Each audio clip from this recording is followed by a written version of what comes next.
Okay, folks, so you know all this stuff here is a scam. There's lots of scams. The global warming is another scam.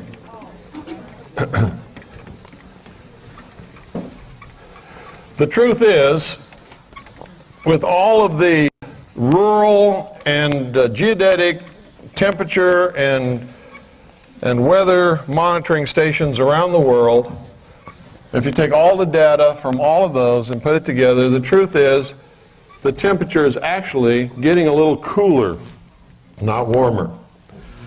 How do they perpetrate this global warming hoax? It's very simple. They take the temperature readings where the temperature is affected by some outside source, such as in the middle of a city. Right. They just change the place where they're taking the temperature so that the temperature is affected by something else. Artificial, usually man-created, like parking lots. Where is the temperature greater? In the park or in the parking lot? In the parking lot.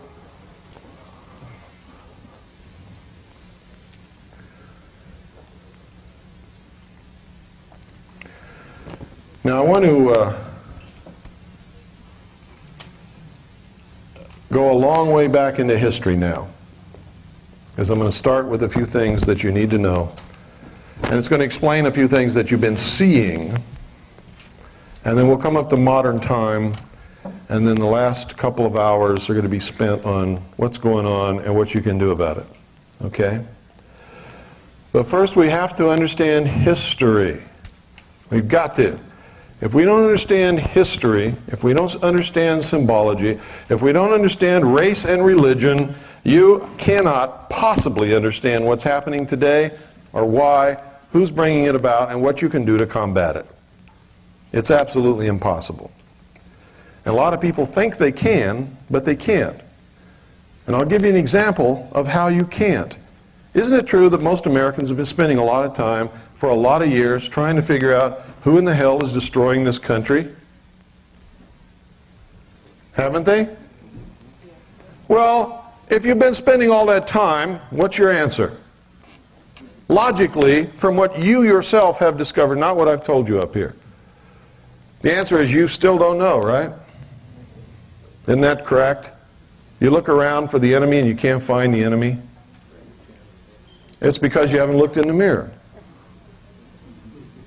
And that's the truth. You've looked everywhere, except right here. I've searched my entire life to find the devil, and I finally found him. You know where he is? Right here. And I can let him take over, or I can cast him out. But he doesn't exist anywhere else. Don't believe me? Take all human beings out of a complete area and see what happens to that area. And this has nothing to do with the environment, the atmosphere, or anything else. I'm not an environmental freak. What happens? God's plan takes hold. The laws of nature rule. Everything functions as it should, and there is no evil anywhere. Now that ought to tell you that evil exists in the hearts and minds of man. That's where you're going to find the devil. If there is one, he's in us. If you don't believe that, try that little experiment. Just try it.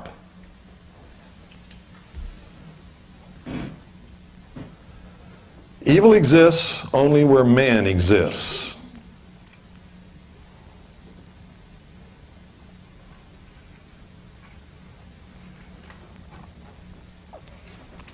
Okay? Is there evil on the sun? No. Why not? No, there's no men on the sun. There's no men on the sun. We're not there.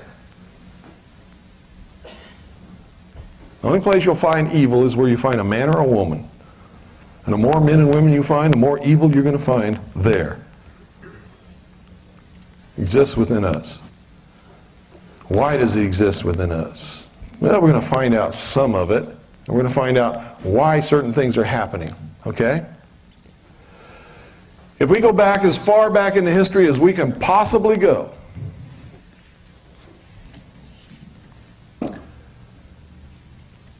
and if we can imagine, no matter what you believe, okay, because what I'm going to recount to you now is the official, hidden version of mankind that is taught in the mysteries.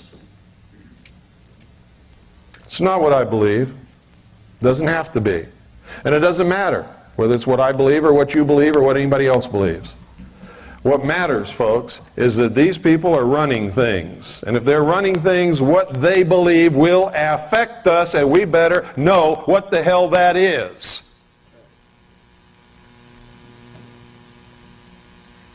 Because that's what's driving them. Drives them. Whatever's driving them that's going to affect us, we have to understand to be able to combat it. A general that goes upon a battlefield without a knowledge of his opposing enemy commander, his abilities, his tactics, his forces, the weapons at his disposal, and the morale of his men, is most probably going to lose that battle. Those of you who have been in responsible positions in the military, you understand that.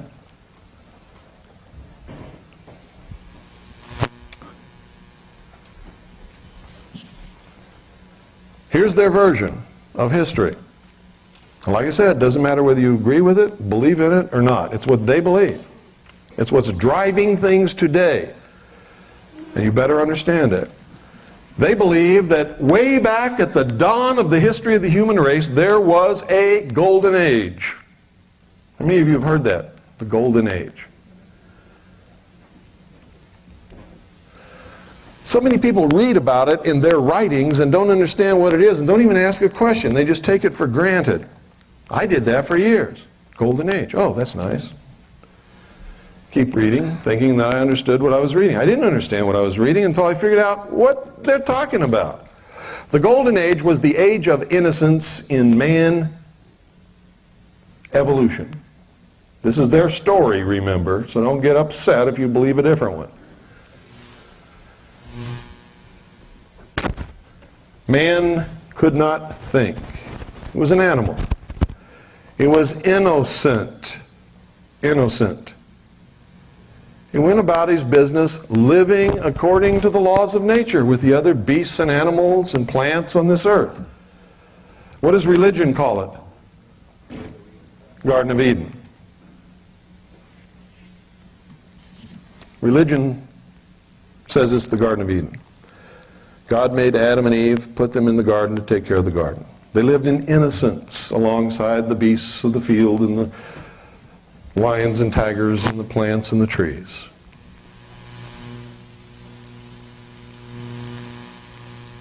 Back during that time, man was, they say, vegetarian. Ate roots and plants and nuts and berries just like many of the animals did. Man lived in harmony with nature. At some point during that time, some man had an original thought. What is that called in religion? Original sin. Man wasn't supposed to think. Okay? This is what they say. Had an original thought. And with that original thought, he picked something up and he used it to kill an animal. Bonk. You're eating the root that I was going to eat. Bonk. And he killed it. And it was dead. He decided to take a bite and see what it tastes like. It tasted good, so he became a meat eater, and a tuber eater, and a berry eater, and a nut eater, and vegetable eater. And somewhere along the line, man had learned to use this club. The man that could use the club was more powerful than other men. Just like today, folks, there are people who seem to catch on quicker than others. Doesn't mean the ones who haven't caught on yet are stupid, or they don't have a brain, or they're worthless. It just means they haven't caught on yet. And so the guy that had the club became the king. I'm the king because if you mess with me, I'll hit you with my club, and you haven't learned how to pick up a piece of wood and hit me with it yet. So I am your master. That worked until other men watching him learned how to pick up a piece of wood and said, you ain't the king, I'm the king. Well, we the king. Let's all be king. And then men had to be wary of each other. That was the consequence of that. Men then had to be wary of each other. Then came a day when, lo and behold, fire fell from heaven. A streak of light came out of the sky and struck a tree and caught it on fire. And that tree was burning. Wow. Now, you'll never understand the significance of that until you understand the significance of this. Back in those times, according to the mystery schools, man was pretty much helpless. And man, unlike the animals, didn't have this big coat of wool. May have had some hair, more than we do now. But he didn't have this big woolly coat. He lived mostly in the tropics. If he went too far out of the tropics, he would die because he didn't have the means to protect himself from the cold. Man understood instinctively that the sun provided the conditions for life on earth. How did he know that? Because when the sun rose in the morning, he was damn thankful to see it, wasn't he? It was warm. And it lit up the earth, and he could see. He could see what he was doing. He could see dangerous animals coming from sometimes miles away.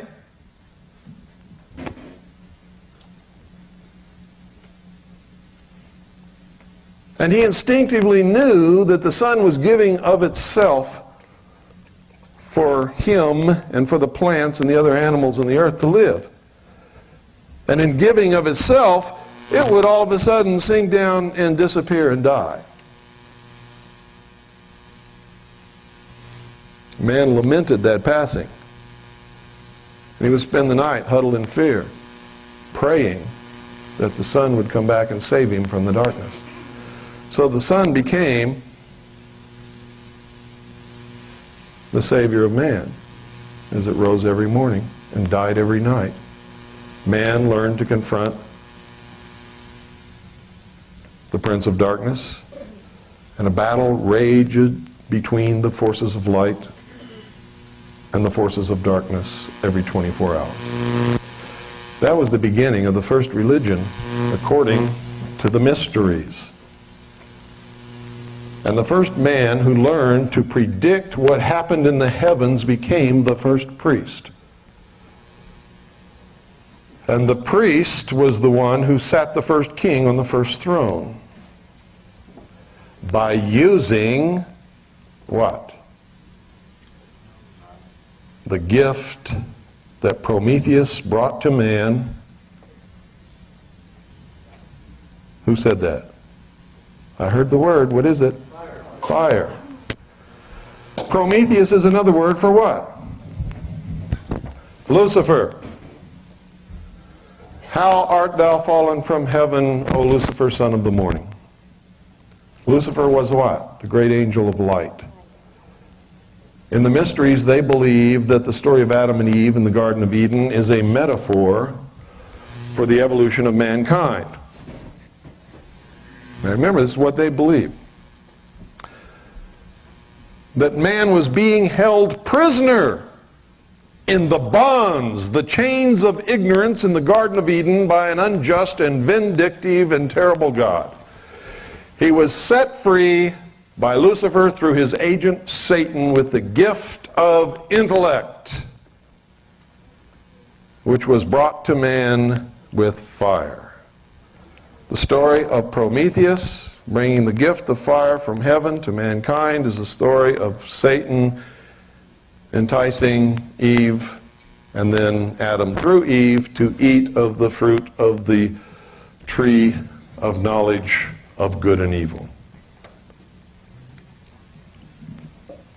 In other words, they believe that the great fall of man was not a fall at all, but was a tremendous gift from Lucifer, who is their God. What does Lucifer represent? The intellect, knowledge. Some man went to that tree when it was burning after it was struck by that lightning, after Lucifer was flung out of heaven by God. In Greek, he was called Prometheus, gave the gift of fire to man. Fire has ever since been the symbol of learning, knowledge, intellect. Why do you think every great book of learning has inside the front cover a lamp with a flame, or a torch? Why do you think after they killed him they put an eternal flame on the grave of John F. Kennedy? It represents the conquering of nature and the universe by the mind, the intellect of man. It represents the apotheosis of humanity, the perfection of the race which they seek. Deep stuff, huh? It is deep stuff, but you have to understand it in order to be able to combat it, or to be able to work it to your will instead of being worked to their will.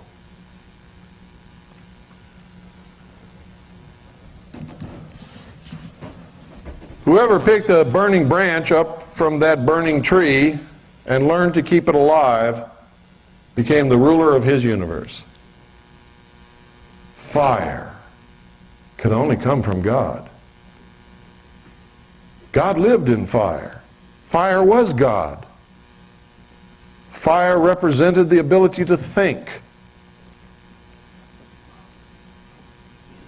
Fire represented the intellect. Why do you think every major religion in the world, bar none, up to a certain point in history, kept a fire burning on the altar which was never allowed to go out? It was the representation of the sun. All life, all energy, everything flowed from the sun. Sun was the representation of the power of God in the priesthood. To the common, profane humanity, the sun was God and was worshipped by almost every tribe and nation and people upon the face of this earth.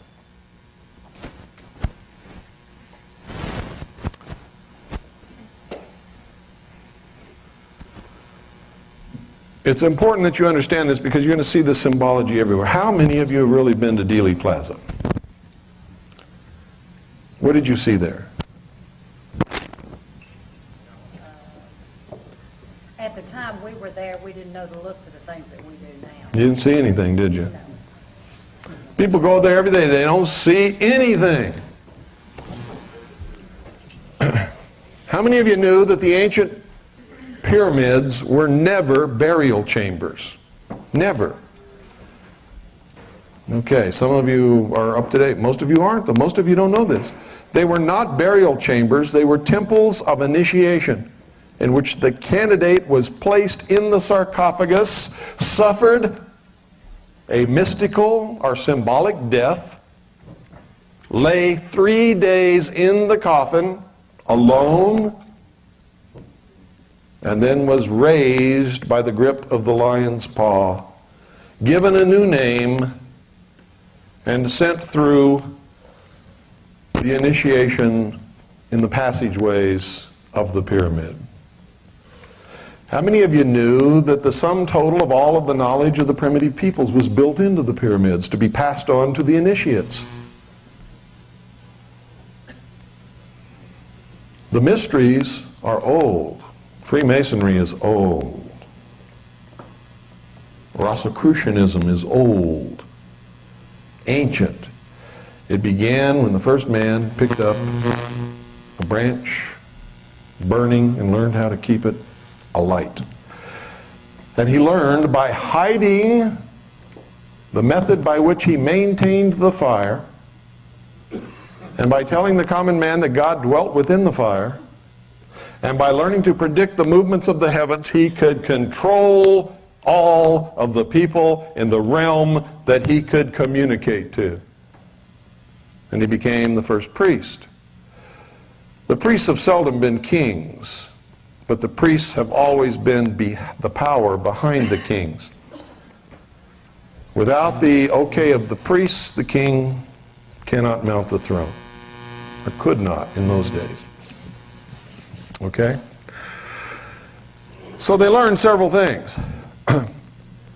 They learned that by being able to predict the natural events in the heavens, to be able to keep a fire burning on the altar, and to be able to start a fire from nothing and not teach that to anybody else, they could control large numbers of people who in those days thought that that was magical. And then their lives depend upon knowing when to plant the corn and when to harvest, when to till the ground and all of those things. These are the things that the priests learned to teach them. And of course, if they made a wrong guess or a wrong prediction, what was it? We've done something to displease God. Therefore, we must make a sacrifice. Right? You're it. For some reason, they were partial to virgins. In South America, it was whoever the captives were. And they would create wars just to get captives so that they could have sacrifices to appease the gods.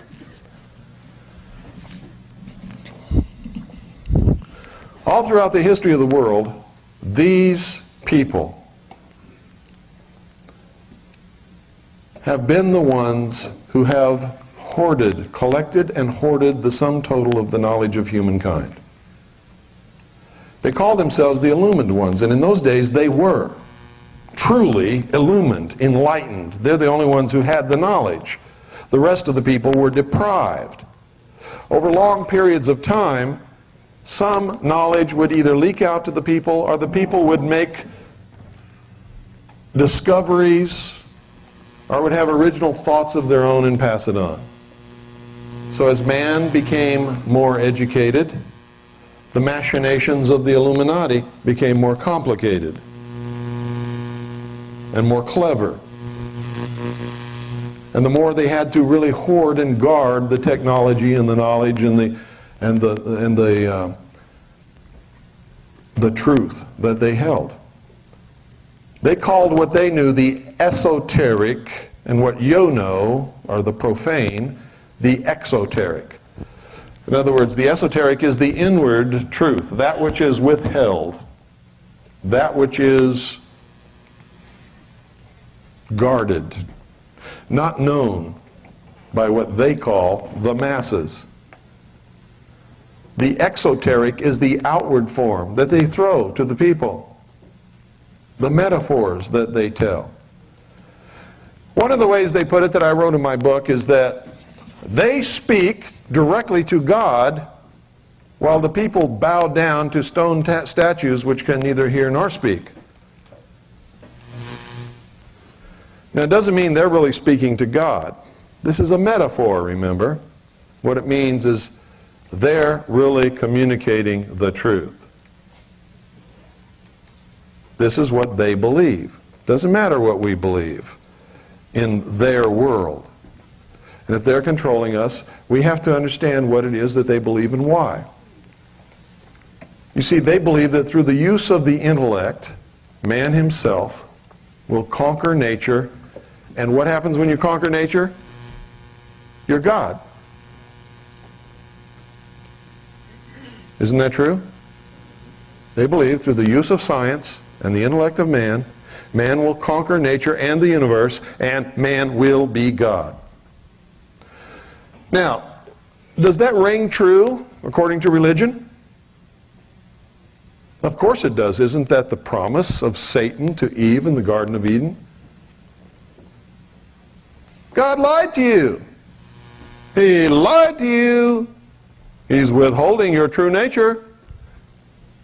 You see, he doesn't want you to eat of the fruit of the tree of knowledge of good and evil, because if you do, ye will surely become as gods, and ye will not surely die. Isn't that what he said? So aren't the mysteries saying the same thing? Only they're reversing the benevolence and malevolence of the two. In traditional religion, you say that the God of the Garden of Eden who put Adam and Eve there. It was a benevolent, good God, and they were living the good life. And if they hadn't have sinned, they'd still be there living and taking care of the animals in the garden and be living a blissful, wonderful existence. And they're saying, hey, that guy that put them there and kept them in the bonds of ignorance wasn't doing them a favor. They were really slaves in this ignorant state, this innocent life, this golden age.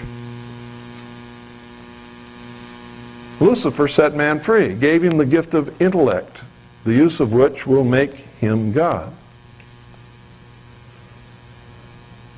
Now, it would amaze you to know how many people really believe in this. It would absolutely amaze you to know that some of the major religions in the world, disguised as Christian religions, actually worship Lucifer in secret. You would be amazed to know how many people believe that Jesus Christ and Lucifer were brothers. And that there was a battle between who was going to save mankind from itself. Jesus won that battle. He had his chance. He failed. Now it's Lucifer's turn. You might also be shocked to know that Tom Valentine believes that. And he said it in an interview with Richard Noon, and it's recorded in his book 5/5/2000. What's the name of that book? Ice, the Ultimate Disaster, 5/5/2000. Get it and read it. It would amaze you to know how many supposed patriot leaders that you all look up to believe this. That are really not patriot leaders at all, but are functioning in the Hegelian dialectic to move you in the wrong direction, or to pit you against each other, or to just find out who in the hell you are.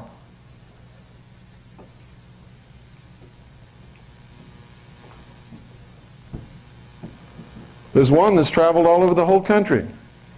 And wherever he is the religion of whoever he's talking to. It's true. And some of you know that. When he's talking to Christians, he's a Christian. When he's talking to Christian identity, he's a Christian identity. If he's talking to Nazis, he's a Nazi. Talking about Bobo? If he's talking to Mormons, he's a Mormon. If he's talking to people who hate Mormons, he's left the Mormon church. If he's talking to the New Agers in Sedona, Arizona, he's tried every religion in the world and he's never found one that he could believe in.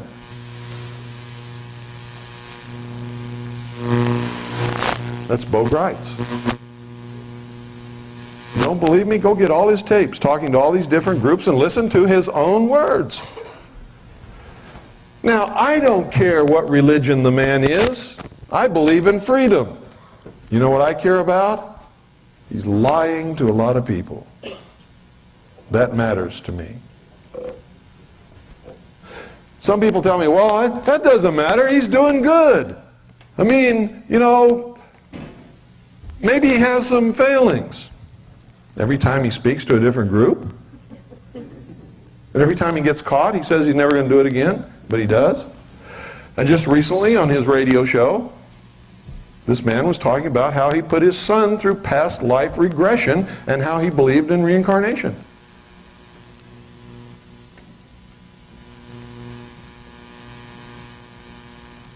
The only reason I'm telling you this is so that you will be aware that you're being manipulated by a lot of different people and that you can't allow it to happen. You cannot believe anyone anymore. This is the age of deception. If you don't learn anything else today, I hope you learn that. This is the age of deception. Who's the great deceiver? So you better be careful if you're a Christian. If you're not a Christian, I hope you at least believe in God. But if you don't, you're lost. We're all lost. Without God, there can be no freedom. There can be no creator-endowed rights. There can be no protection of those rights. And we are all lost.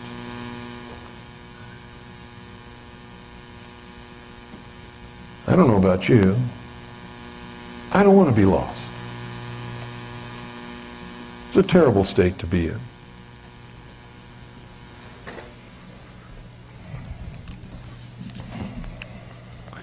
Coming up through history,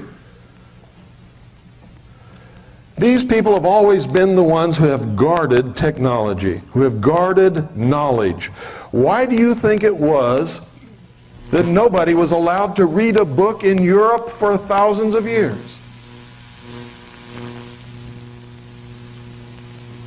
Do you really think that it would have hurt them if the common man could read books? Not just religion, but everything. They couldn't control man with the hidden knowledge anymore.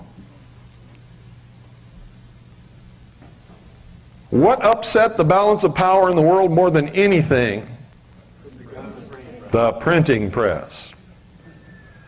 Why do you think President Bill Clinton calls me the most dangerous radio host in America and is sick the IRS, the BATF, and the FBI on me?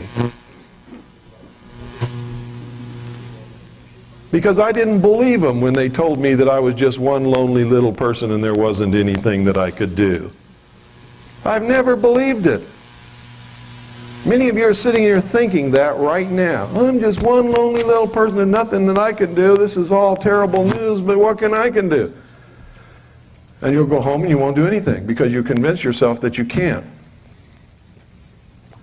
Well, you see, I just never believed that. I just couldn't believe that because you know why? Because I'm a Christian. Now, I'm not trying to insult you or say that if you're not a Christian, that's bad or anything like that. But that enabled me to come out of it because I looked back at what Jesus Christ, one lonely, helpless, solitary human being, did and enabled me to do whatever I want to do. See, he lit the way for me.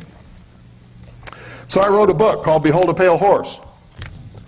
Had this big manuscript. Took me years to write it. Nobody will publish it. Well, I had this crazy feeling that if I was doing the right thing, somebody would publish it. Because I just believe that if you're doing the right thing, God will help you. And it's never failed in my life that anytime I'm doing the right thing, God always helps me, provides for me. If I'm doing the wrong thing, He smacks me down real quick. So somebody published this. Who published it? The enemy. Light Technology Publishing in Sedona, Arizona, a New Age publisher, wanted to publish my book to warn the world about what they were doing to us simply because it had something about UFOs in it and they're really all caught up in that. I started not to put that chapter in there. So the enemy published my book for me. Been stealing all my royalties ever since, but I don't care. Because my goal was not to make money, it was to open people's eyes. I don't care if she steals my money. I really don't. God provides for us, not her. So I published the book. The book made a big hit, I got to tell you. People were so scared of that book, you couldn't get it in any bookstore in this country. Now, folks, I'm telling you this not to build myself up or make you think I'm anything super, because I'm not. But just to show you that if I'm just one lonely little human being with a family that I must support just like you, and I have the same brain that you have, if I can do these things, so can you. That's what's important. Not that I did it, but that if I did it, you also can do it. The whole world was stacked against me. And I mean the whole world. You don't know what attack is. I've been attacked physically, mentally, we've been intimidated, followed. We've had weird people show up at our door at 2 o'clock in the morning with purple hair. We've been shot at. shit on, and everything else that you can imagine. We've been called every name in the book. I have been attacked by the White House, the FBI, the ATF, the IRS, the Communist News Network, CNN, ABC, CBS, and NBC, all of the major talk radio hosts in America, Rush Limbaugh, and I'm still here. And if I can do it, you can do it. And when all this started, I thought, God, I've got to counter this somewhere. And then one day there was this Stanton Friedman character on Chuck Harder. And he was just calling me every name in the book. Anti-Semitic, white supremacist, Nazi. And Chuck Harder, yeah, I know about that guy Cooper. So I called Chuck and I said, hey Chuck, you don't know anything about me. Why do you allow that to happen? And give me 10 minutes on your show just to correct the thing. We don't want anybody like you on my show. Oh, anybody like me? But you don't even know me, Chuck. Well, I know about you. Okay. So I sent him a copy of my book, autographed it to Chuck from Bill. You know, read this. Got a fax from him. I can't repeat what he said in these facts because it might offend some people in here. So I said, okay, I got to get my own radio show. You can't do that. I can't. Why not? You know, radio today is like the road to Galilee. Jesus went along the road to Galilee. He'd find a rock and sit down and start talking. He didn't do what a lot of Christians do today. He didn't go out and try to grab them by the ear and force them to learn and tell them if they didn't learn they were going to hell. He'd just sit on the rock and start talking. And the passers-by, the one to keep going, he let them go, never said a word to them. The ones that stopped, he'd just keep on talking. And pretty soon there'd be this big crowd there, and he would teach to them. Well, I found the road to Galilee. It was called a satellite. And I arranged through the Becker Satellite Network to get up on satellite. And I knew that there wasn't a radio station in this world that was going to carry my show. But I was going to be on satellite right there, and anybody coming along that wanted to pick it off a satellite could just do that, you know. And I wouldn't try to force them or make them or anything. And KDNO did it. That's why some of you are here. And a lot of other stations across the country did it.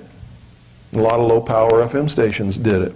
And a lot of people in this country have satellite dishes and listen to satellite radio that I never even knew about. First 2 weeks I was on satellite, I knew that nobody was listening to me, and all of a sudden I got hundreds of letters. Whoa! Jesus was right. Find a rock and sit on it and start talking, and somebody's going to stop and listen. He's never steered me wrong, ever, in my whole life. So I had a radio show. Pretty soon, WWCR called me and said, hey, you're hot.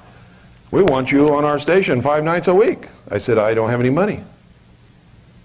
Well, we'll put you on for a reduced rate and we'll see how it goes. We still don't have any money. Sat down with Annie and we decided, well, if God wants us to do this, God will provide the money. And so we signed a contract for a year with no money. And we did it, and God provided the money.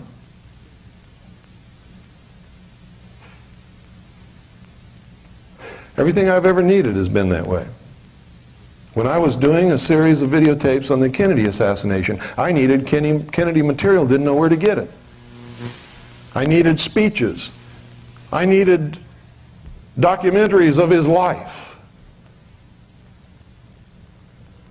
We were just driving down the road one day. Remember that, Annie? There was a little thrift store there. And I never go to thrift stores in my life. All of a sudden, I pull into the thrift store and park, and we all get out and walk in. What's right in front of the door? A whole rack full of Kennedy. Books, materials, records, and tapes. All used, all in various stages of decay and decrepitation, but it's exactly what I needed. And how much did it cost? I bought the whole rack for, I think, like 12 bucks. Now, if you think that happened by accident, you're nuts. I needed it. I was doing the right thing. God provided it for me. And that's the truth. And I'm not up here giving you a sermon. I'm telling you about my life. You got to determine what your life is. We were doing that. And we were finding out that a lot of people read newspapers, and we're getting the wrong information in newspapers. And people were attacking me in the newspapers and printing lies, just generally lies in the establishment press.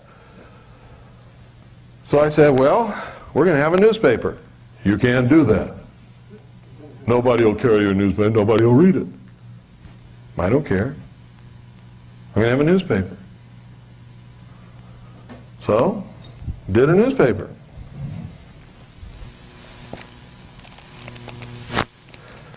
Didn't do a tabloid.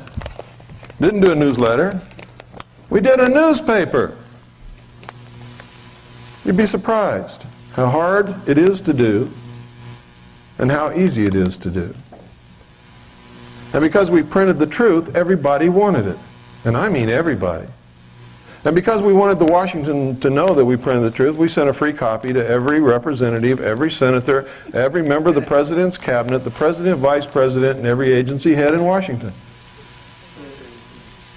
So we'd know. We got you pegged. We're printing the truth. And a lot of people are reading it. Oh, they didn't like that. They still don't like it. Pardon? I don't know. Bill gets one. I don't send her one because she's not an officer in government, even though she may think she is.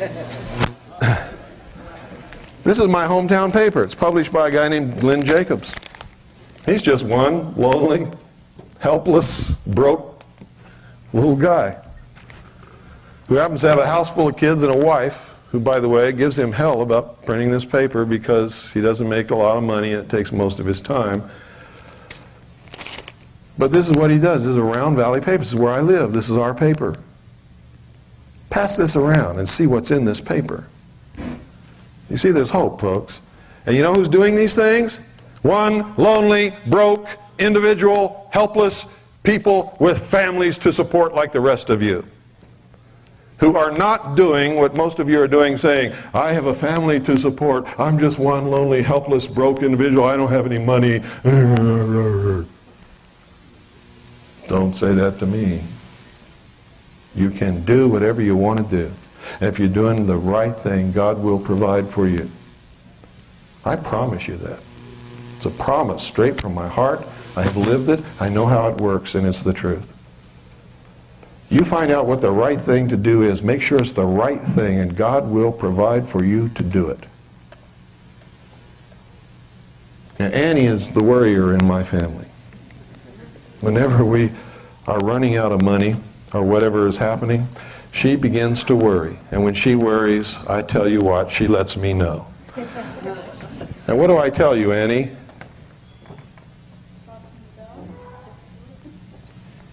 Trust in God and just do it. And God will provide. And God has always provided. Always. Sometimes it looks hopeless, but it's never hopeless. Believe me. When you just think everything's going to collapse, what you need will turn up if, and understand this, folks, if and only if you're doing the right thing. Okay? If you let greed come into it, selfishness, if you're trying to do something to hurt someone else intentionally, God will not provide for you.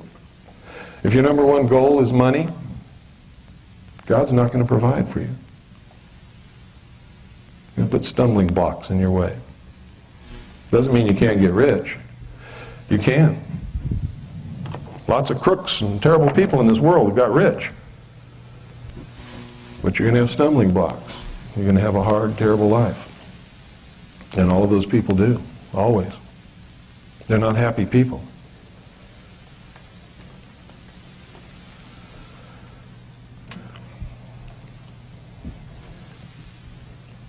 Then we decided to start a radio network and do something nobody else has ever done. Empower the people to take back the airwaves. And they said, guess what? You can't do that. Well, we've done it, and we're still doing it. Now, I'm sort of jumping out of sequence here with this, and I've got to because Rosemary's leaving, and I want to make sure she leaves with this information. I think it's important because she's a leader in the Patriot community and in this community and a lot of others. So I'm going to tell you what we're doing, how we're doing it, and how you can be a part of it, and how you can alleviate the burden of expense on you and your community. We decided that 1 or 2 radio stations here and there is not enough. It's not enough to educate the American people, to bring them out of the wilderness, so to speak, and into a place of safety. Because this is the information age. Power is information, not money today. People who don't understand what's happening are going to be the victims in this war. They're not going to have a choice. So we have to give them that choice by giving them information. We have to educate the American people. We can't do it just by depending upon the good graces of people like Richard Palmquist to run my program and others on his radio station. He did it by the grace of God for a long time without anybody asking him to, and I thank him for that, and I don't think anybody should hold any animosity toward him because he took it off, because he was never required to have it on in the first place. I never asked him to put it on there. He did it because he thought I had a message and he wanted to run it. After a while, I guess money became a problem to Richard. He sent me a bill I couldn't pay because we don't have any money. Nothing. Everything we have is put in trust for the children. Right now, between all 6 of the trusts, I think there's about maybe $4,000 total. And most of that doesn't belong to us. Doesn't belong to us. Subscriptions people have paid to purchase Veritas and other things. It's committed. Okay? But it is important you have your assets in trust. Annie and I own nothing, have nothing, don't want anything. Everything is in trust for our children and for the nation. We have a charitable trust, which is the Independence Foundation Trust, which everything that is not used in the other trusts goes as a donation to the Independence Foundation Trust, which gives back to the nation that which it holds. Okay? Here's what we're doing. We've put together what we call the Worldwide Freedom Radio Network. WWFN for short. Worldwide Freedom Network. We have purchased a satellite transponder for 24 hours a day. Do you know how much that costs? Do you have any idea what that costs? Pardon? 1,000 a day. 1,000 a what? A day? That's close. That's very close. We don't have the money. I just told you how much money we have. We purchased this for a year. Because we know that if we're doing the right thing, God will provide that money. God never fails to do it if we're doing the right thing. So we have the satellite transponder. It's satellite GE1, the most powerful satellite in the sky. Transponder 7, write this down, folks. Satellite GE1, transponder 7. 7.56 is the audio frequency, wide band. So it's GE1, transponder 7, 7.56 wide band. We're up there with scheduled programming. We can't put 24-hour-a-day programming up there yet because we don't have the money for the telephone uplink to the transponder, to the satellite uplink to the transponder for a 24-hour day period, it costs us $10 an hour to do that. Okay? So the listening audience so far is making donations and providing in donations $10 here, $5 there, $50. I think there's been a couple of $100 donations in order for us to put additional programming up on the satellite. The programming that's up there is paid programming. Any of you in here who have ever dreamed of having your own radio show can now realize that dream. We only have one rule. You don't say anything on our network unless you can document it. If you can't document it, you don't say it. If you make a habit of saying things you can't document, we just take you off the network. Other than that, you're welcome to broadcast on our network. We don't even have to agree with what you say as long as it's true and you can document it. Okay? For you to have your own radio station, or own radio show, I should say, on our network costs you $30 an hour.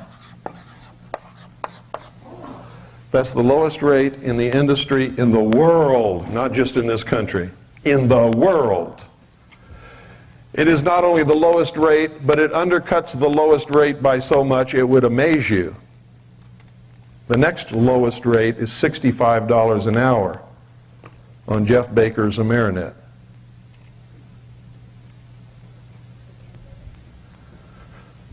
Okay? It's $30 an hour if you want to have a show on our network.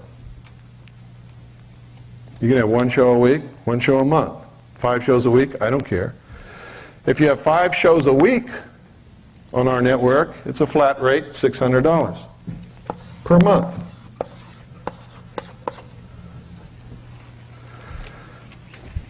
Where does that money go? Where's the money go? Goes to pay for the satellite. Not one red cent of it goes in my pocket or anybody else's. Period.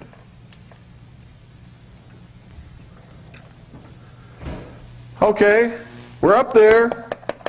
Who's going to hear us? Anybody got any ideas?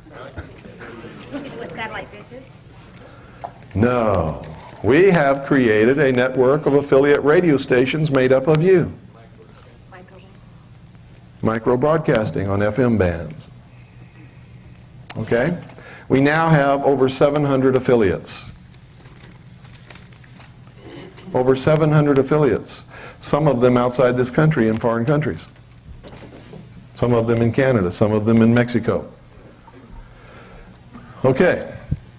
Now, so we have a big listenership already. Plus I'm on shortwave. My show is on shortwave.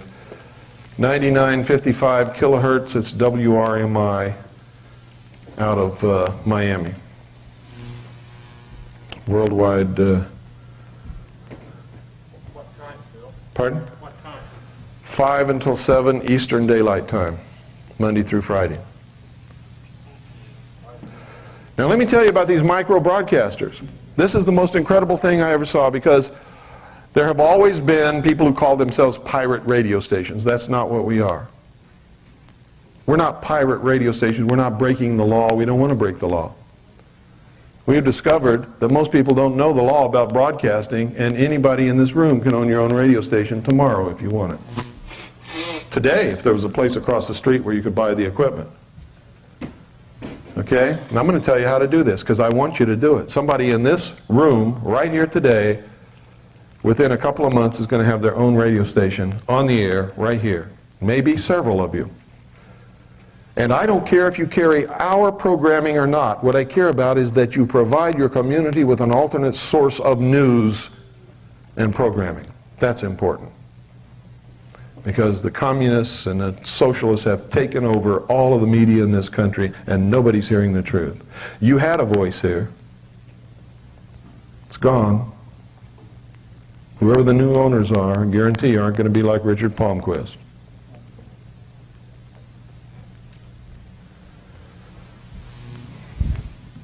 Some of these stations are so small that they only transmit a couple of blocks from the transmitter.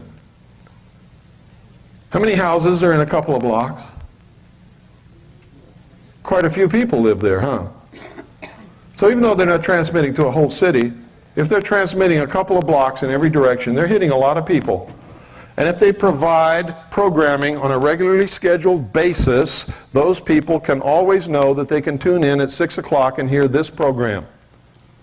Right? That's what's important. You can't just decide, well, we're going to broadcast 2 hours tonight, and then we're going to be off the air till Friday, and then Friday morning we're going to broadcast an hour, and then on Sunday we're going to broadcast 6 hours.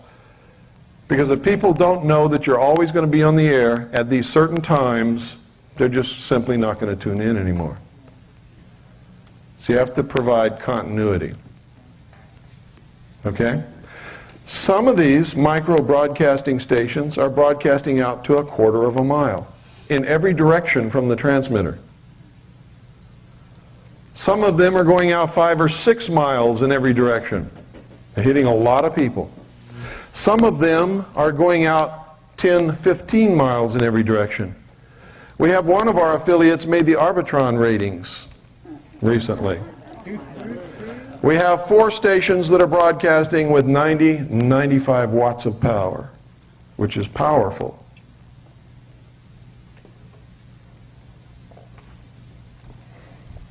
We have one that just went to 120 watts. Yes? I'm going to cover that. But right now, I want you to know the potential. When you hit 100 watts, you're on your own. Because that's when you've come into the purview of the FCC, but only under certain circumstances. Okay? Here's what we discovered by studying the law. The FCC virtually has no authority, period, except to license broadcasters who are engaged in interstate commerce, period. They do not have the authority to punish, fine, seize equipment, try, prosecute, or anything else, anybody, even the people they license. They can recommend those things to other agencies, but they don't have the authority to do any of the things that they have been doing. If they come to you and issue you an apparent violation notice, or a notice of apparent violation, and say that you have been fined $10,000, that's unlawful. They have broken the law. They have no authority to do that whatsoever. And you have been denied due process. No charges have been brought against you. You have not been tried. You have not been convicted of anything, have you?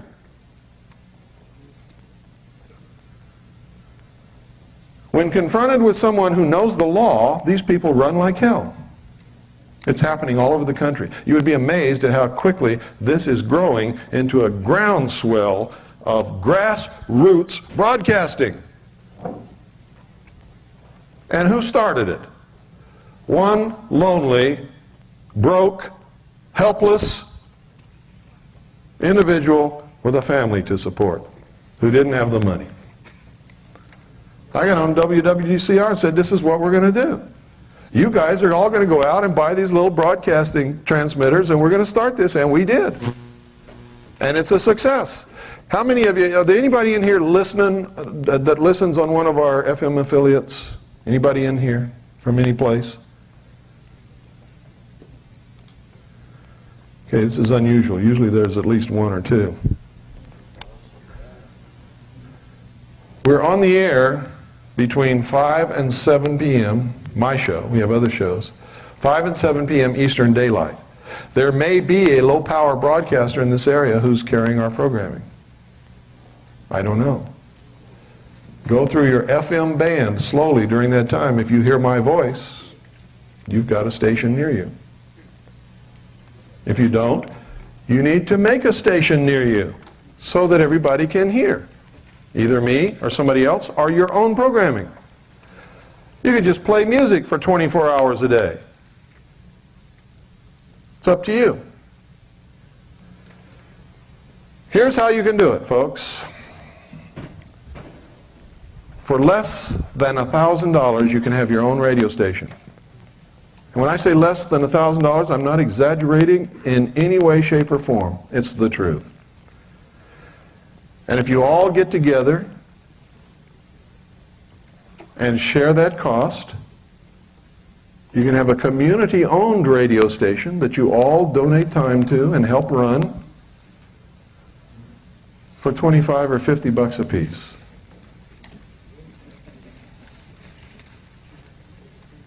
Okay? You must be less than 100 watts to be safe. You can be over 100 watts if you're not broadcasting interstate or across any international boundary and you're not engaged in commerce, which means no commercials. Okay? If you're going to have commercials or go across a boundary, you better not have 100 watts and you better not have commerce. Okay? So you got to be less than 100 watts, no commerce,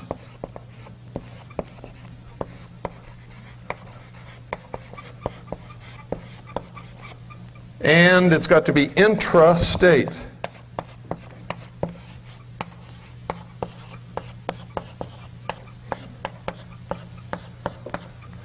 What's intrastate mean? Within your state. Within your state. Your broadcast cannot go across a state line or an international boundary and should not be able to be received by ships at sea. Okay? If you stick within those parameters, the FCC has absolutely no authority, no jurisdiction over you whatsoever. We wrote a letter to the FCC, folks. Said, please, tell us about your regulation of intrastate broadcasting on the FM band. Guess what we got back? The FCC does not regulate intrastate broadcasting. The FCC regulates interstate commerce amongst broadcasters over 100 watts of power. I've read the letter on the air several times. We've also prepared a great legal dossier from all of the confrontations with the FCC across the country. And guess what? The FCC is leaving all of us alone. Because we're not violating the law. We're within the law. We're doing the right thing. And we know what we're doing, and we can quote the law to them.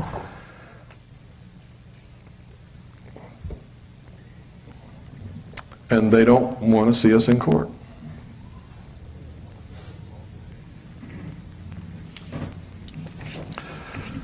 Recently, the FCC tried to intimidate one of our 95-watt broadcasters. He wasn't intimidated. Neither were we. The FCC said, well, in that case, we'll help you get a license so that you can broadcast with even more power. So the FCC is helping that station get a license. How about that? I have a station in Eager, Arizona, 101.1 FM. 101.1 FM Eager.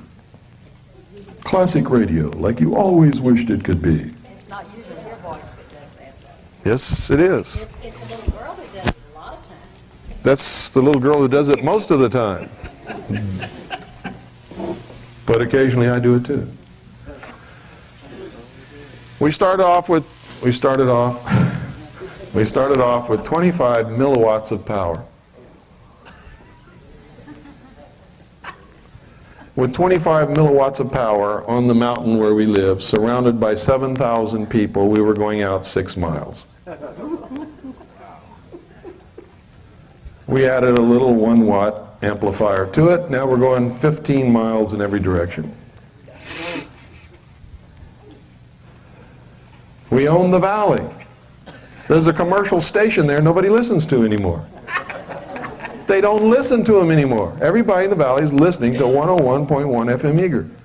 When we're not carrying regular programming from the Worldwide Freedom Radio Network, on my station, I play oldies all the time. And you can listen to my station for 24 hours and never hear the same song repeated twice. Have you ever heard any music station in the country where you can say that? No. No. So that's one of the reasons they listen to 101.1 FM, besides the wonderful programming that we give them when we're giving them programming. Yes, Rosemary?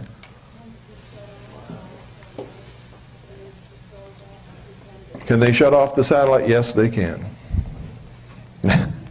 I know that probably as good as they have done that to me.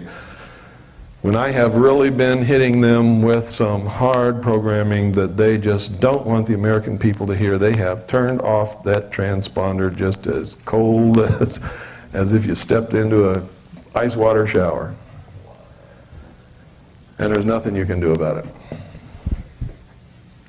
But they don't do it all the time, and they don't do it that often because they don't want anybody to know that they can do it. So as frequently as they do it, they only do it when I'm really into something that's really dangerous to them. And they can always say that it was some technical glitch or something. Yes? Pardon? Oh, wow, there's all kinds of satellites up there all over the sky, folks. And there are people who do nothing but make their living brokering transponders on satellites. They sell satellite time. So you have to, the way we found out is just by word of mouth. I wanted to get on the radio. I didn't know how to do it, and somebody said, well, call this guy Becker in Kansas. I called him. That was the first satellite I ever was on. After that, they've been calling me for years. You want to buy some satellite time on blah, blah, blah, blah? You want to be on the Inspiration channel? We would sure like to have you on the Outdoor channel. How much is it? $600 an hour. No, thank you. Goodbye. But God always provides. Okay, now you're going to be amazed at how cheaply you can do this. Now, if you don't think these prices are cheap, you go down to your local satellite dealer and ask them what their prices are. Cheapest price they can give you, okay? Here's what we can give you. We can give you an 8-foot, excuse me, it's a 7-foot, isn't it, Annie? 7-foot Orbitron dish, which is the best there is. We can give you a 7-foot Orbitron dish. We can give you the cables. We can give you the satellite receiver. This receives audio and television. You can just forget about all this, purchase our satellite system, and destroy your mind with TV if you want to. It's up to you. You get everything from us to set up your satellite dish and receive any satellite you want, but we want you to get our programming and rebroadcast it, or rebroadcast whatever you want from anywhere you want. Marinette's up there. I think the Freedom Radio Network's up there. You don't even have to get a satellite receiving station if you don't want to. You can just set up your own radio broadcasting station, and you can be the announcer, talk show host, religious preacher, anything you want to be on radio on your own station, or you can buy tapes from other people and play them. Pardon? I don't know. I really don't. Okay, so now we can sell you a complete satellite receiving station for, I believe it's, what is it, Annie? $580, something like that? No, it's more than that. I think it's between $565 and $580. But you can write us at that address and we'll send you the exact price. Okay? Because I didn't come here to sell you this stuff. I came here to let you know that it's available. I'm also letting you know that you can get fantastic deals from people who already have satellite receiving stations, the dish, the receiver, everything, who have gone to this little bitty dish and want to get rid of their old one. Sometimes you can pick up the whole system for $150. You see, I'm not trying to sell you ours. I'm just telling you, we have made arrangements with a manufacturer to give you the best brand new system that money can buy, cheaper than you can buy it any place else in the country. But you have other opportunities open to you. What I really want you to do is get one from somewhere, I don't care where. If you don't get it from us, it won't hurt me. But if you get one, no matter where you get it from, it will make me very happy. Because it opens your horizons. It expands your horizons. You're not locked in to just the stations here or just the radio here. Every radio program in the world is on satellite. You didn't know that, did you? Rush Limbaugh's up there. Everybody. That's how radio stations get their radio transmissions now, off a satellite. Every television program you ever dreamed of is on satellite. It's all up there. Okay? If you think cable's great, you ain't seen nothing. We sit on our mountaintop with our little remote control. We can get anything in the world, including the feeds that you never saw yet and never will see because they're cut out on the cutting room floor. We watched the whole Waco thing on KU band, the stuff you never saw. Everything. It's all up there. The Gulf War. 24 hours a day. The Gulf War was on satellite, but you only saw 10 seconds on the Dan Rather report. Yes, Gary? Two questions.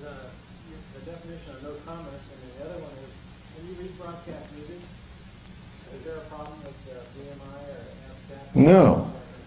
If you use it as your theme song, and you haven't paid the author or don't have the permission of the author, yeah, you could get in trouble, maybe.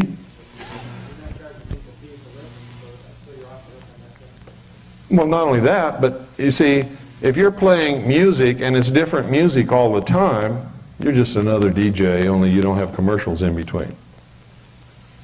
You're selling their music for them. Commerce is when you're trading in goods. You offer something for sale. Or you charge for programming. Okay? Worldwide Freedom Radio Network charges for programming. 101.1 FM Eager doesn't. FCC has no jurisdiction over me renting a satellite transponder and putting up there whatever I want to. I can charge whatever I want to for it. But 101.1 FM Eager does not charge for programming, nor does it pay for programming, nor does it have commercials. It is a community service station, non-profit. Big loser, if you want to know the truth, because everything is donated and everything is a cost. Nothing comes in. Yes?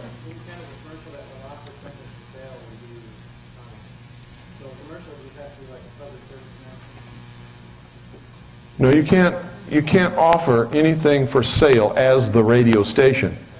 You can carry network programming that has commercials. That's not a station commercial. You're just rebroadcasting somebody else's programming. They can't get you for that. And they can't get you anyway, Gary, unless it goes across a state line. How about a body of water? Like a lake or a pond? Lake or a pond, no. Great Lakes, where there may be Canadian shipping, yes. Pacific Ocean? Yep. Atlantic Ocean? Yep. Gulf of Mexico? Yep. Lake, pond? No. International or interstate border? Yes. See, you can even engage in commerce as long as you are intrastate.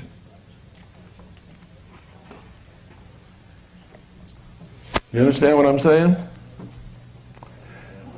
You can't get in trouble with commerce unless you're going across a state or international boundary or a large body of water such as an ocean or the Great Lakes.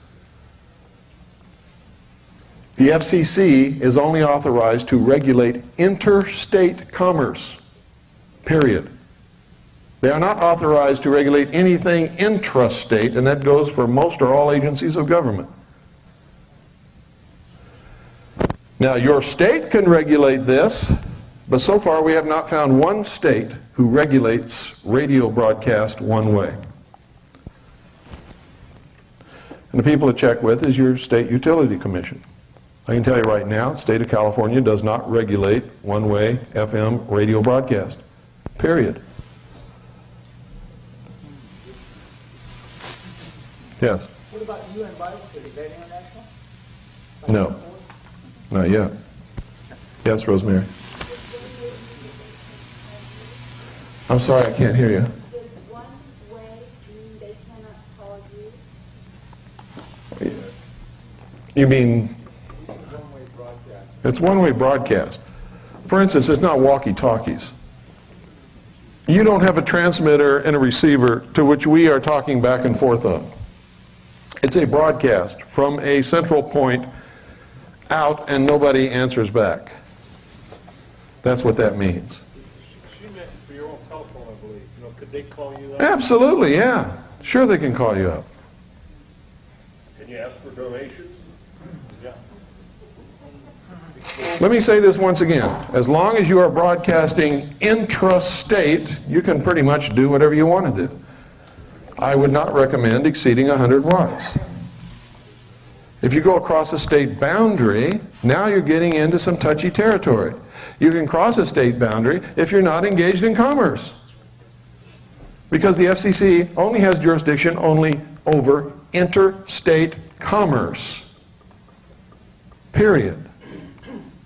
100 watts and above. But just to be safe, I don't want you to go across state lines. I would prefer that you stay away from commerce. And I would prefer that you stay below 100 watts. Don't tickle the tail of the dragon if you want this to succeed. See, our goal is not to piss off the FCC. Our goal is to educate the American people. That's right. Keep your eye on the sparrow. Okay, that's our goal. Yes, sir. The FCC also regulates the assigned frequencies. You got to use a band that doesn't have an assigned frequency. Well, they can only assign frequencies to those that they license, and those that they license, they can only license that are engaged in 100 watts or over and interstate commerce. You can't use a frequency that was assigned. You have to use an open frequency. You can use any frequency that you want, whether it's assigned or not, as long as it's not assigned in your area. For instance, all FM frequencies are assigned somewhere. Okay? I use 101.1 FM in Eager because there is nobody broadcasting on 101.1 FM Eager, or within 50 miles. You can't hear anybody on that frequency at any time ever, and I studied that frequency for a month before I decided to use it, and a lot of others. And that's what you've got to do too. For instance, in Los Angeles area, it would be hard to find a frequency that you could broadcast on. Be very difficult, because I guarantee you there's something on almost every FM band in Los Angeles.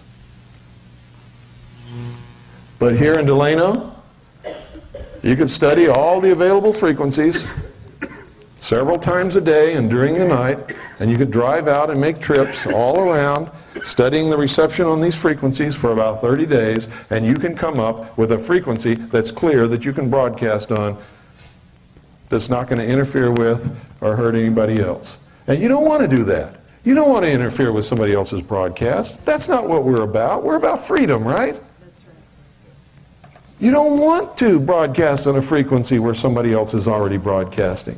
Why would you want to do that? Yeah. By doing that, you take off your own listening items because the other stronger frequency is probably overriding time to time, even though you're wrapping up the Sure.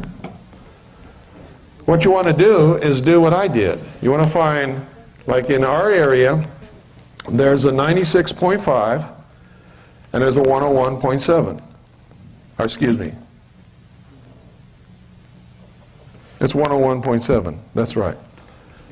96.5, 101.7. So people driving through that area or listening to radio will go back and forth between them. And most radios have that automatic button. You punch the button and it'll go to the next broadcasting station. I captured a huge audience who thought they were going from 96.5 to 101.7, and it locked on my frequency. And before they understood that they weren't on 101.7, they were hooked on my music and programming. So there was a method to my madness. And you also want to stay at the higher end of the FM spectrum, because at the lower end there's a lot of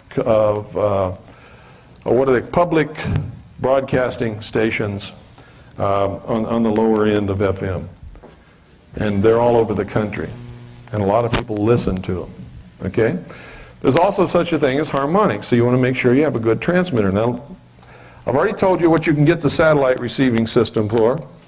Let me give you some prices for transmitters. This is going to frost you. I'm going to give you the price for my transmitter, the one I have. It's the only one I recommend anymore. Not because I have it, but because we have recommended others because they were cheaper, and it just doesn't work out. Okay? This one, if you put it together yourself, is $249.95. It's a kit. 25 milliwatts. Okay? This is a kit. This is a professional radio station. It's about this big. It has all the filters, everything in it. It sounds as good or better than any commercial FM station you've ever listened to in your life. When people come up to my studio and they say, "Where's the radio station?" I say, "Right there," and I point to this little box. "You're kidding. Man, it sounds good." And it does. You can tune into any FM station you want to anywhere. This sounds as good or better. And I'm not joking, I'm not lying to you, I'm telling you the truth, it really does. It costs $249.95, that's if you put it together yourself.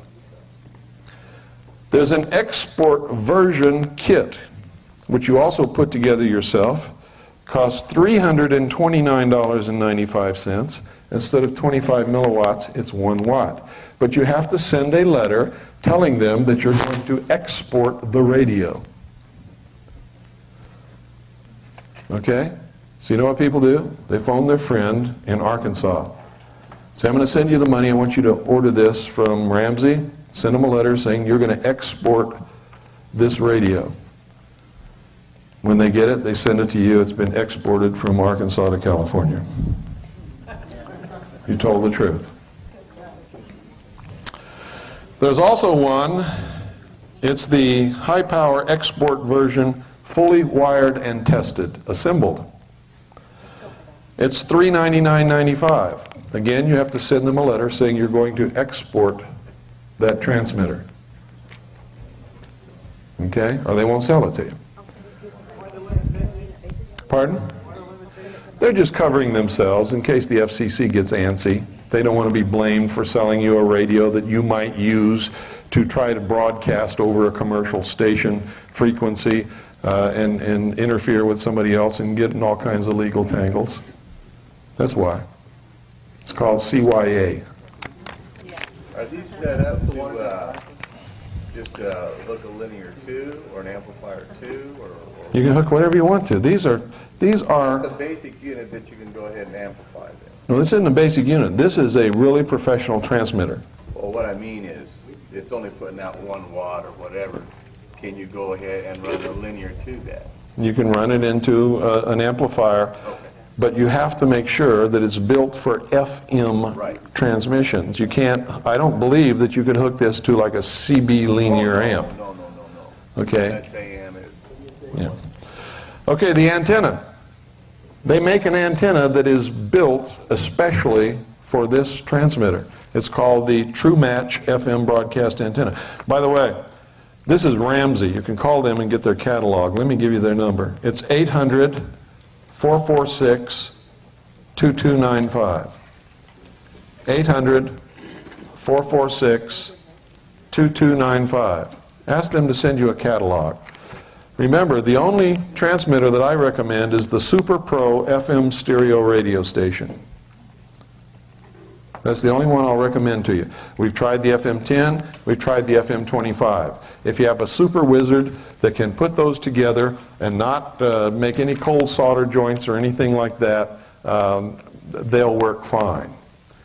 But we're finding out that a lot of people aren't able to do that. Okay? So, what we recommend is a Super Pro FM stereo radio station. I don't get a penny from Ramsey. They don't even know that I'm doing this. I'm sure they'd be happy if they did know. You can either get the kit and put it together yourself. You've got to be good to do these kits. You can't do any cold solders and you can't screw up the parts, okay? If you can't do that, find somebody who can. If you can't find somebody, call us and we'll give you the name and address of somebody who will do it for you for a fee, and they do it really good. Or you can order the fully wired and tested export version for $399.95. You don't have to assemble anything. It's been done by professionals at the factory. It's fully guaranteed. All you have to do is write a letter saying it's going to be exported. Now don't lie to them. If you write a letter to them saying it's going to be exported, export it. You understand what I'm saying? You don't have to tell them where you're exporting it to, but export means it's going to cross a line somewhere. Okay? Tell the truth, export it, because I will not be a party to lies. I just won't be. Do you have a website? No. True Match FM broadcast antenna. This is a kit also. It's easy to put together. I did mine in about an hour. It is fantastic. It is really great. Costs you $39.95. It's matched to the transmitter. Now, if you want a 1-watt amp, which will give you more power, here's what I recommend that you do. First, you go to Radio Shack. Radio Shack has a little unit that costs you $12.95. It's one of those things you hook up when you're running like over 100 feet of cable between your VCR and your television set. Get the one that's 10 decibels. Now they have a 10 decibel, they have a 20 decibel, and they have a 30 decibel. Get the 10 decibel. You get the 20 decibel and the 30 decibel, you're going to screw up. Believe me. I've already tried it. I made the mistakes. I ruined some equipment. Learn from me. Get the 10 decibel inline amplifier, which means it has one cable going in, one cable coming out. There's nothing else on there. It's not a splitter. And it's built for amplifying FM, stereo, and television through cable over 100 feet. Okay? You run your antenna cable from your transmitter to this unit, and then a short line from this unit to a 1-watt amplifier, which I'm going to give you right now. 1-watt amplifier, wired, tested, and in a case, $99.99. See, when I told you it's under $1,000, I wasn't joking you. $99.99 for a 1-watt linear power booster, wired, tested, in the case. And that's the LPA 1-watt. Now, when you get that, you also have to get the 12-volt DC wall plug adapter, which is the AC 12-5 for $9.95. That's it. You mount your antenna where you want it to be. The higher the better. You run your cable down to your 1-watt amplifier. Everything else is in line. You hook up your mixer and your CD player or your tape player and your microphone and all that kind of stuff that you're going to use to broadcast with, and you're on the air. Now, I'm not counting anything else because everybody's got that already anyway. Everybody's got a cassette deck, don't you? If you don't, they're really inexpensive. CD players today are inexpensive. You can go to Radio Shack and get a little bitty mixer, 30, 40 bucks. That's it. You're on the air. You're on the air. If you have the satellite receiving station, you can get our schedule. And when we have scheduled broadcasting on satellite, all you got to do is turn on your satellite and plug it into your mixer, and we're on the air. When we don't have scheduled broadcasting, you can put whatever you want to. But understand this, if you're going to have a radio station, have a radio station. If people can't count on tuning to that frequency and hearing something, they will soon not tune to that frequency. You got to have something there. How do you do that? How do you play music 24 hours a day? Well, you get a 24-disc CD changer and 24 CDs, and you put them in there and you turn it on. You adjust your volume levels and you walk away, and that thing will play music for 24 hours and you don't have to do anything. Everybody on town, well, who's watching the studio? God watches my studio. 24 hours a day.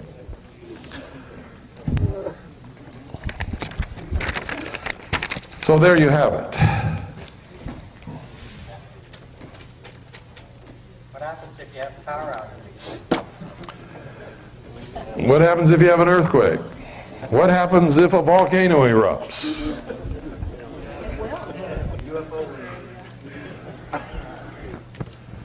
I mean, you can be as elaborate as you want to. If you want to, you can hook up an automatic starting secondary generator that will turn itself on when the power trips off.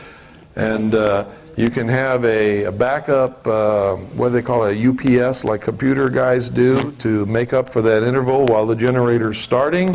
And you can never have interrupted anything. I mean, you can get as elaborate as you want to. I just gave you simple basics. You can do what you want to do. You can even get people from the community to come in and write, produce, and put on original radio drama.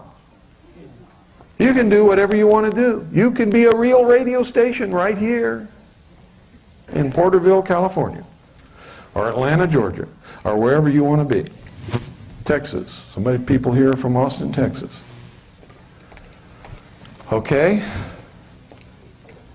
So within a month or two, I expect to have some of you people on the air. You should call my secretary at this number, 520-333-4578. It's 520-333-4578. If you're going to do this, we'll send you our package for being an affiliate station, including all the legal briefs and a whole bunch of other stuff, and our schedule of programming, and help you in any way that we can. 333-4578. Area code 520. Yes, ma'am. There is one already operating just north of here in Ivanhoe, and he does. Yes, you're right. We do have an affiliate in Ivanhoe. Yes, we do. So you've heard that station. Well, I know him, so I remember. Okay, yeah. Yeah, we do have an affiliate station just north of here, not very far. John Golf Jr. That's right. It's 100 point. I can get it if you want to call me. I forgot. Okay, does anybody have any questions about low power broadcasting, Worldwide Freedom Radio Network, any of this that we've just discussed? I want to get that out of the way because I don't want it to interfere with what we're going to be doing later. Yes, sir. Broadcast from the mountaintop? Pardon? If you live near a mountaintop, can you broadcast from the mountaintop? That's the best place to broadcast from. The higher your antenna is, the farther your broadcast will go, and the less power you have to do it. So the higher you can get your antenna, Can you do it with batteries? yes, with these you can.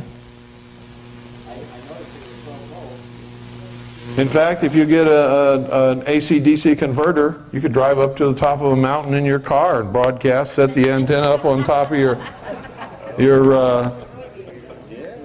car and broadcast from right there. Yeah, you can. Do you know if there's any height limits on the antenna from the ground, from where you're at? In other words, can you be over 50 feet? Can you be over 100 feet? I don't know. You have to talk to the people in your area. Yes, Gary. There's limits on I certain guess the frequencies. instructions on you can't tell you how to ground it so you don't electrocute yourself. Well, I can't tell them everything. There's some things you're going to have to learn, folks, in doing this. And most of it comes in the directions with the kits and things. But you should, do a little bit more than just a cursory look at this. Because you do need to ground your antenna. You do need to take precaution against lightning. You do need to make sure that when you put your antenna up, it's not near any power lines. Okay? A lot of people have been killed trying to hoist up an antenna mast, and it gets out of their grip and falls against a power line, and you got crispy critters all over the lawn. And it doesn't make your wife very happy. Okay? Any other questions? Yes, sir.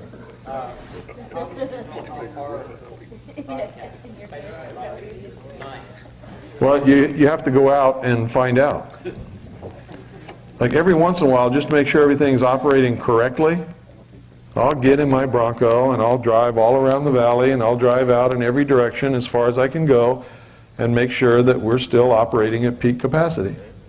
And that's how you find out, by going out and listening to your own station.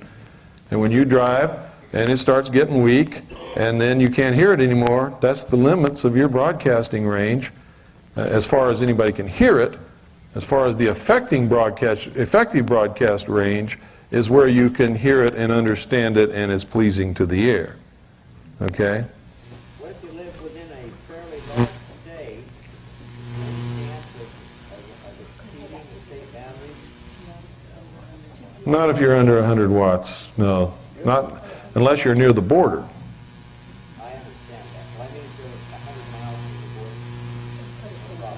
I don't know any radio station that even broadcasts at 100 watts that can go 100 miles. You usually can't hear them more than 40 miles. See, 100 watts when radio is concerned is not a lot of power. KDNO broadcasts with what? 50,000. 50,000 watts. So we're talking 100 watts here. Less than 100 watts. You know, with 95 watts, you're going to go maybe 20, 25 miles. If you're on a mountaintop with 1 watt, you can go 15. Just depends upon how high you can get your antenna. Okay? I think that is important, that you all know that and that you can do it and that you not be afraid to do it. I'm going to give you my website now. Write this down. If you want to learn more about this, it's all on my website on the internet, and it gives you links to go to other places so you can learn other things. It's, get ready for this, it's the big www. http://www,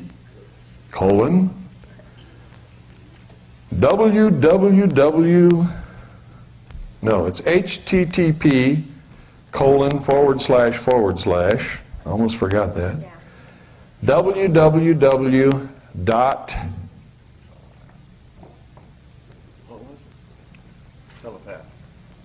telepath.com/believer. http://www.telepath.com/believer.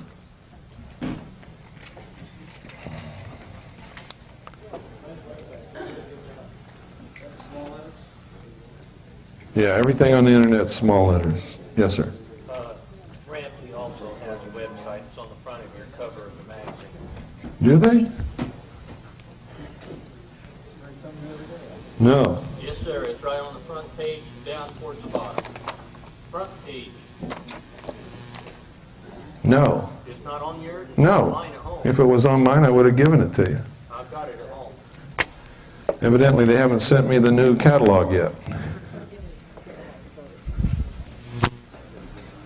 Okay, if there are no further questions on this, let's take a short break and then we'll come back and get into some more meat of the matter. I am routinely attacked by white supremacists, real white supremacists, because I won't support their racist viewpoint. And because I won't support their racist viewpoint, I get letters like, I forget what they call them, your children are... Pardon?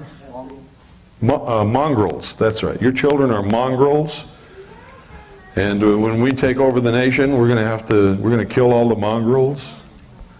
And you're a race traitor because you married a Chinese woman. All this kind of stuff.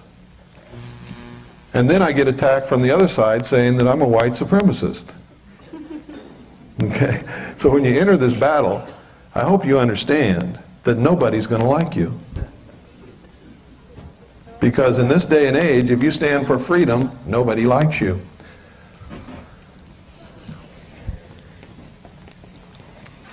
Now I'm going to talk about the militia.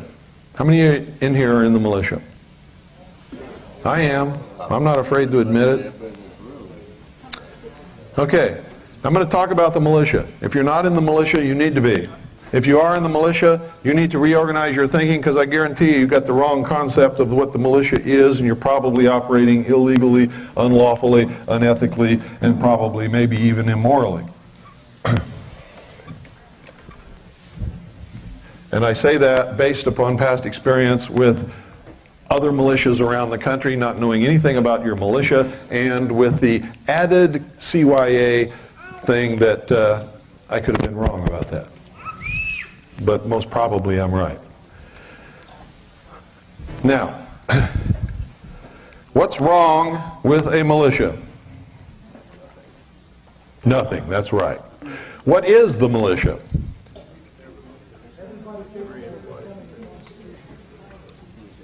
Who said that?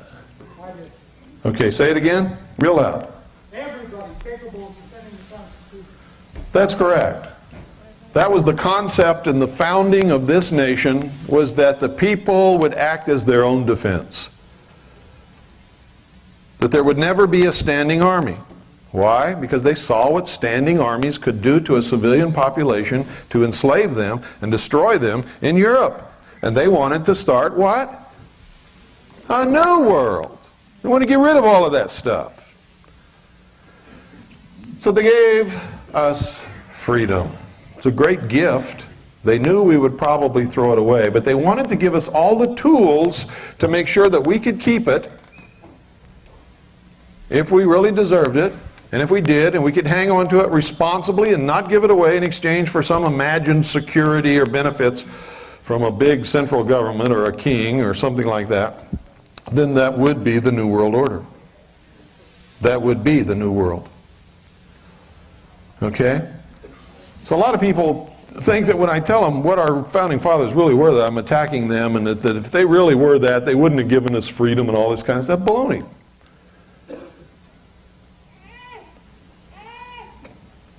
They understood human nature. They gave us our freedom, knowing that human nature is to give it up in exchange for a promised security, even if it means we have to go into slavery. Because they understood what it took me a long time to figure out, because I really didn't understand all this in the beginning either. And usually I find the true answer by just looking within myself. Don't we usually spend the first 20 years of our life trying to get away from home and become free and responsible? Doesn't everybody, their big dream is, gee, I'll be glad when I'm out of Daddy's house and I can go where I want to, and I don't have to be in by midnight, and I can drive my car, and, you know, isn't that true? How many of you think that's true? Good. And isn't it also true that once we get out there and understand what's really required and how responsible we are and how hard it is, that we spend the rest of our life trying to find somebody that'll take care of us? Huh? Isn't that true? Not anymore. Good. Isn't that why a lot of guys go in the military?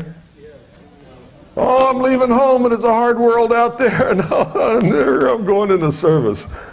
They'll give me a bed and food and all that kind of stuff and send me around the world, and I get to see everybody, have a girl at every port, and boy, it's fine, huh? That's why they got the Gulf War. And then you find out what that is. It's socialism. And some guys love it and they stay in for life. Some of them even convince themselves that they're doing great service for their country, which is what I was involved in, convincing myself that I was doing great service for my country. It was my plan to stay in the military forever until I figured it all out, saw what was really going on. When they made a mistake and put me in the Office of Naval Intelligence, and I became the briefing team member for Admiral Bernard Clary and got to see the truth, I said, oh, I'm leaving. And I was gone.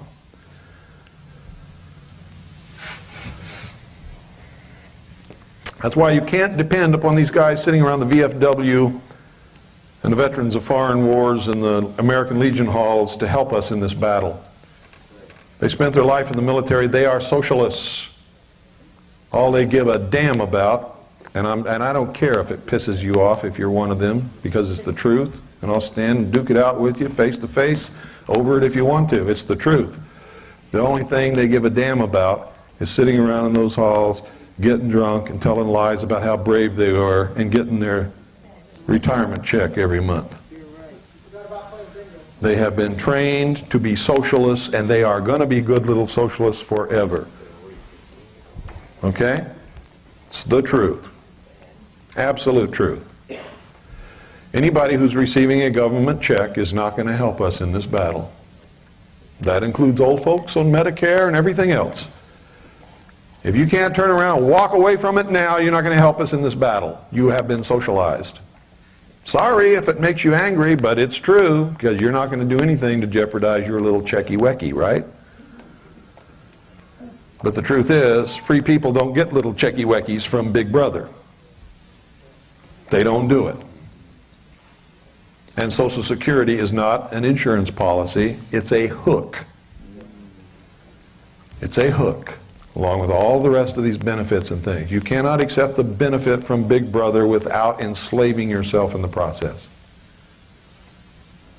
Okay? Now I know I've just really severely made some of you angry. But I promised you I would do that when I came in, and I never ever go back on my promise. So I want you to think about that. For some of you, it may be too late. If you're up into your elder years and you haven't done anything in your life to save any money to provide for your old age or your retirement or your medical expenses, because you were promised Social Security, didn't think you had to, then maybe you don't have any way out of that. And I don't have any answers for you. And I truly feel for you in my heart, because you're engaged in a conflict within yourself. But most of you in here aren't in that situation. And there are things that you can do to provide for your old age and your medical care and anything else that you're going to need as life progresses upon us all, and nobody leaves this place alive and nobody ever stays young forever. Okay? Why do you think it is that over the years they have encouraged people to put the elderly in the old folks' homes? It's to take the wisdom of many, many years of experience and living and learning out of the home and to hook the elderly in a social system which they can't give up. You want to help your old folks get out of it? Take them back into your house. Get them out of the old folks' home. Take them off of Social Security and all that other stuff. Take care of them like you're supposed to. Like they took care of you and changed your shitty little diapers when you were little children. Now, they did that for all of us. How dare we? How dare we put them on a shelf waiting to die in an old folks' home? To me, that's criminal. It is one of the things that's destroying this country. It takes grandmothers and grandfathers away from little children. It deprives them of the ability to see someone die in the home and be able to understand it and know that someday it's going to happen to them too. Now, if you have children, understand that under the current system, someday your children are going to turn their back on you and shelve you in an old folks' home so you can die out of their sight, out of their mind, and out of their pocketbook. If you don't think that's going to happen, you don't think your own children will do that to you, you better take another look around. Because that's the norm today. It's a terrible thing. It will not happen to my parents. When they get too old, they can't take care of themselves, I will go and get them and bring them home and take care of them. And Annie's parents too, if I have to go to China to do it.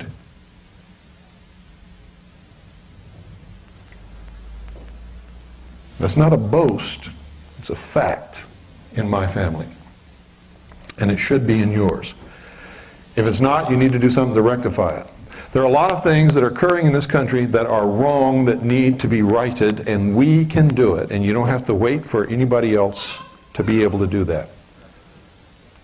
You can provide for your own. You can take care of yourselves. Now I'm going to tell you something else. In this country, it has become a disgrace not to have a lot of money. And why do you think they do that? Why do you think that that's being foisted upon us? To get you in debt, under their control, and make you a victim. When I was a young boy, we didn't have a lot of money. We didn't have much of anything. But I'll tell you something, we were happy. We had each other. And it was before television seized the minds of America, and we talked to each other. And people would come over in the evening and sit around and actually talk to each other. Do you realize how rare that is today? Do you understand that the average American spends 7 hours a day in front of the television set? That's on top of work and eating and sleeping. People don't know each other. They don't talk to each other. They don't know their neighbors. They don't know their own family members. These are all things we can do something about. What I advise people to do as far as the television set is concerned, find the youngest child in your family, give them a hammer, and tell them to go play with the set. Do your child a favor, though. Unplug it first. Let them play with it. Say, little Johnny, the television set is broken. Here's a hammer and a screwdriver. Would you please go fix it for Daddy?